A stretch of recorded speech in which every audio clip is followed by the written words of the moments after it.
is sponsored by several labor groups. Our Bud Foster is there. And Bud, what kind of help are people getting? Well, just the basics, Dan, is exactly what they're looking for.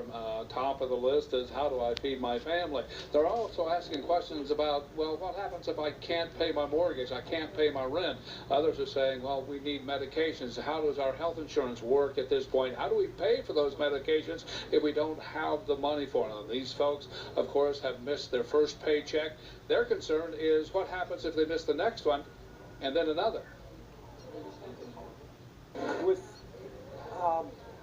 both sides being this far apart, who's to say how long this is going to continue? And meanwhile, people are suffering. It's going to be up on the board. Many of those suffering showed up here at the Southside Union Hall to get their questions answered, and there were many. The resource fair was set up by the American Federation of Government Employees, which represents thousands of workers in southern Arizona, from office workers to Customs and Border Protection. On hand today were people who could help the workers with mortgage or rent issues, which was a concern of many folks here.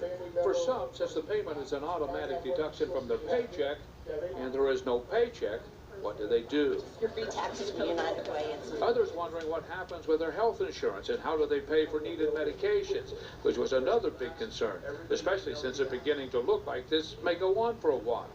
Some have a bit of savings, while others are using credit cards to pay for necessities. Kenneth Beyersdorf supports a family of 5 on one paycheck, and he's already feeling the pinch. I'm going to have to make a lot of phone calls asking for people to give me a break. If I skip payments, there's a chance it affects my credit record as well.